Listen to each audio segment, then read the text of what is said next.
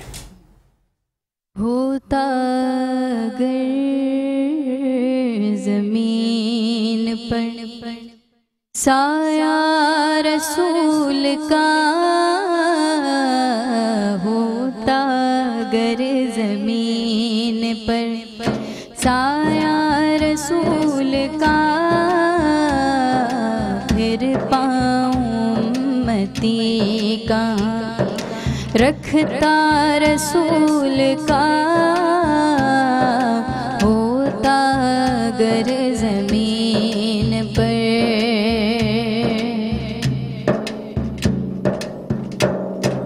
پڑھتے ہیں یوں تو غیر بھی کلمہ رسول کا، پڑھتے ہیں یوں تو غیر بھی کلمہ رسول کا، جنت اسے ملے گی، جنت اسے ملے گی جو ہوگا رسول کا، ہوتا گر زمین پر سایہ رسول کا، ہوتا گر زمین پر۔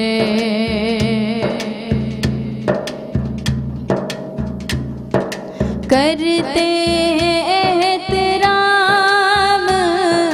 جنازے کا اس لیے، کرتے احترام جنازے کا اس لیے،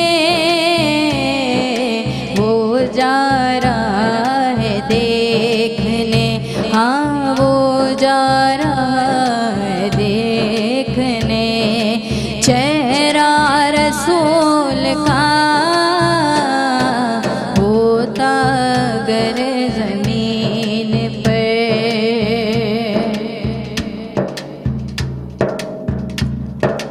دنیا کو دیکھنا بھی گوارا نہیں کیا، دنیا کو دیکھنا بھی گوارا نہیں کیا، جب تک علی نے دیکھا نا، جب تک علی نے دیکھا نا چہرہ رسول کا، ہوتا گر زمین پر سایہ رسول کا، ہوتا گر زمین پر۔ ماشاءاللہ ماشاءاللہ، سبحان اللہ۔ ناظرین کرام، میں اس وقت ہمارے ننھے مبلغ شایان سے ایک سوال کرنا چاہوں گا کہ آپ نے عشرہ مغفرت پر جو بات کی، تو آپ تھوڑا سا یہ بتائیں کہ ہم اس مغفرت کو اللہ پاک سے کس انداز کے ساتھ، کس عاجزی کے ساتھ مانگ سکتے ہیں؟ کوئی ایسا خوبصورت سا پہلو بتائیے کہ ہمارے ناظرین جو ہیں ان تک یہ بات آپ کی پہنچ سکے۔ جی بہت اچھی بات ہے۔ میں یہ سمجھتا ہوں کہ مغفرت طلب کرنے کا جو سب سے بیسٹ فارمولہ ہے وہ ہے توبہ، اور توبہ نصوحہ جس کو نصیب ہو جائے نا تو پھر رب تعالیٰ کی بارگاہ میں مغفرت ہے۔ میں ایک حدیث مبارکہ سنانا چاہوں گا یہاں پر کہ رب تعالیٰ اپنے بندے کا جو توبہ کرتا ہے اس کا انتظار کیسے کرتا ہے۔ حضور علیہ صلی اللہ علیہ وسلم نے ایک پورا انوائرمنٹ تیار کیا اور فرمایا کہ توبہ کے اللہ رب العزت اس طرح انتظار کرتا ہے، ایک شخص صحرا میں ہے یعنی ریگستان میں ہے اور اس کے پاس صرف ایک اونٹ ہے اور اس پر کچھ ساز و سامان رکھا ہوا ہے۔ اب وہ کچھ دیر کے لیے آرام کرتا ہے اور اب وہ اونٹ جو ہے وہ اونٹ روانہ ہو جاتا ہے۔ اب آپ دیکھیں کہ بھرا صحرا کے اندر اس کے پاس کوئی آسرا نہیں ہے، اب وہ کس چیز کا انتظار کرے گا؟ وہ یہی انتظار کرے گا کہ اب میرے پاس موت کب آئے گی۔ یعنی جس طریقے سے اس کی ایک آخری امید جو ہوگی وہ یہی ہوگی کہ اب بس موت آئے گی تو پھر میں آزادی پا سکتا ہوں، اس کے علاوہ نہیں۔ کہا کہ وہ جس طرح بیٹھ کر جس طلب میں انتظار کرے گا نا، اب جب بندہ مسلح پہ بیٹھ کر اللہ رب العزت کی بارگاہ میں توبہ کرتا ہے، اللہ رب العزت اس کے لیے انتظار کر رہا ہوتا ہے کہ کب میرا بندہ بیٹھے اور میں اس کی توبہ کو قبول مقبول فرماؤں. یعنی یہ مثال کس طرح دی کہ اس کے پاس تو کچھ ہے ہی نہیں. یعنی رب تعالیٰ تو اب بھی ہم پر مہربان ہے، تو ہمیں چاہیے کہ اب بھی قرآن مجید کی تلاوت کر لیں اور لا تقنطوا من رحمت اللہ، اللہ کی رحمت سے کبھی مایوس نہ ہو. اللہ رب العزت نے اگر مغفرت کا عشرہ عطا کر دیا. اچھا میں ایک بات ضرور ایڈ کرنا چاہوں گا، ابھی ریسنٹلی ہم نے کتنے لوگوں کا سنا ہوگا کہ فلاں بنت فلاں کا انتقال ہو گیا، فلاں بن فلاں کا انتقال ہو گیا. تو غنیمت سمجھے کہ اللہ رب العزت نے ہمیں عشرہ مغفرت عطا کر دیا ہے. اور یہ ایک آخری حدیث کر کے گفتگو کو سمیٹوں گا کہ حضور علیہ الصلوۃ والسلام نے فرمایا کہ اگر میری امت کو پتہ چل جاتا کہ رمضان ہے کیا تو وہ تمنا کرتے کہ پورا سال ہی رمضان رہتا. تو اتنی بڑی امپورٹنس، یعنی اٹس ویری اسپیشل منتھ. تو اب ہمیں چاہیے کہ اس میں خوب مغفرت طلب کریں اور توبہ کے ذریعے کریں. سبحان اللہ. جی بالکل، اللہ تعالیٰ ہم سب کی مغفرت کرے. اور ہم جو ہے ناصر یامین صاحب سے ریکویسٹ کرتے ہیں کہ وہ کوئی کلام ہمارے ناظرین کے لیے پیش کریں. جی بہت شکریہ آپ کا پیش کر رہا ہوں. کالیاں زلفاں والا دکھی دلاں دا سہارا، کالیاں زلفاں والا دکھی دلاں دا سہارا، کالیاں زلفاں والا دکھی دلاں دا سہارا، قسم خدا دی مینوں سب نالوں پیارا، کالیاں زلفاں والا دکھی دلاں دا سہارا، کالیاں زلفاں والا دکھی دلاں دا سہارا، قسم خدا دی مینوں سب نالوں پیارا. دساں کی میں مصطفیٰ دی کڈی سونی شان ہے، دساں دیندے نے گواہی، دیندے نے گواہی ذرے ذرے کوہ طور دے، دیندے نے گواہی ذرے ذرے کوہ طور دے، ویکھ دے نصیباں والے جلوے حضور دے، ویکھ دے نصیباں والے جلوے حضور دے. آمنہ دا چن، آمنہ دا چن تے حلیمہ دا دلارا، آمنہ دا چن تے حلیمہ دا دلارا، قسم خدا دی مینوں سب نالوں پیارا، کالیاں زلفاں والا دکھی دلاں دا سہارا، کالیاں زلفاں والا دکھی دلاں دا سہارا، قسم خدا دی مینوں سب نالوں پیارا، کالیاں زلفاں والا دکھی دلاں دا سہارا. ناظرین کرام، اب وقت ہوتا ہے ایک مختصر سے بریک کا. بریک کے بعد قاری مصدق الامین صاحب اذان فجر دیں گے اور پھر اس کے بعد ہم آپ سے بات کریں گے. بہت بہت شکریہ، بنے رہیے گا ہمارے ساتھ. آپ کو ایک دفعہ پھر سے خوش آمدید کہتے ہیں اپنے اس پروگرام میں جس کا نام ہے نور سحر. ابھی آپ نے براہ راست اذان جو ہے وہ قاری مصدق الامین سے سماعت فرمائے. اب چونکہ ہمارے پروگرام کا وقت ختم ہوا جا رہا ہے تو میں چاہوں گی کہ اپنے مہمانوں کا شکریہ ادا کروں. شایان بیٹا بہت شکریہ، آپ نے اپنے قیمتی وقت سے ہمارے لیے ٹائم نکالا. ناصر صاحب آپ کا بہت شکریہ. یاسمین صاحبہ آپ کا بہت شکریہ. اور اس کے ساتھ ساتھ میں آپ کو آج کے سوال کا جو درست جواب ہے وہ بھی بتاتی چلوں. ہمارا سوال تھا، جب رمضان المبارک کی پہلی رات شروع ہو جاتی ہے تو شیطان اور سرکش جنوں کو کیا پہنا دیا جاتا ہے؟ ہم نے آپ کو 3 آپشن دیے تھے. پہلا آپشن تھا چوڑیاں، دوسرا آپشن تھا بیڑیاں اور تیسرا آپشن تھا گلوبند. اس کا درست جواب ہے بیڑیاں. اور ساتھ ہی ساتھ میں آپ کو اللہ حافظ کہوں گی اور فیصل کی طرف جو ہے وہ ہم رخ کریں گے. آپ کا جو فیڈ بیک ہمیں موصول ہو رہا ہے میٹرو ون نیوز پر اور ساتھ ہی AYHD TV پر، اس کے لیے ہم آپ کے شکر گزار ہیں کہ اسی طرح اپنا فیڈ بیک جو ہے وہ ہمیں دیتے رہیے. اور یہ بہت اچھا ہے کہ آپ اپنے سوالات بھی اس پر ہم سے کرتے ہیں جو ہم یہاں علماء کرام کے گوش گزار کر رہے ہیں. اور آخر میں ہبہ محمود کی طرف جاؤں گا کہ وہ اپنا ایک کلام پیش کریں. ایک بار، صرف ایک بار، صرف ایک بار، صرف ایک بار دل سے مصطفیٰ کو تو پکار. صرف ایک بار، صرف ایک ایک بار دل سے مصطفیٰ کو تو پکار، صرف ایک بار، صرف ایک بار۔ زہے نصیب انہیں ربط حال زار سے، زہے نصیب انہیں ربط حال زار سے، میری مراد مدینے کے تاجدار سے، اگر ان سے محبت تو حکم بھی مانگو، اگر ان سے محبت تو حکم بھی مانو، امید ان کو یہ اپنے امیدوار سے، صرف ایک بار، صرف ایک بار دل سے مصطفیٰ کو تو پکار، صرف ایک بار، صرف ایک بار۔ ہزار بار اٹھیں گے قدم خدا کی طرف، ہزار بار اٹھیں گے قدم خدا کی طرف، بس ایک بار چلے آؤ مصطفیٰ کی طرف، ہوگا بیڑا پار تیرا، ہوگا بیڑا پار، دل سے مصطفیٰ کو تو پکار، صرف ایک بار، صرف ایک بار دل سے مصطفیٰ کو تو پکار، ہوگا بیڑا پار تیرا، ہوگا بیڑا پار، ہوگا بیڑا پار تیرا، ہوگا بیڑا پار۔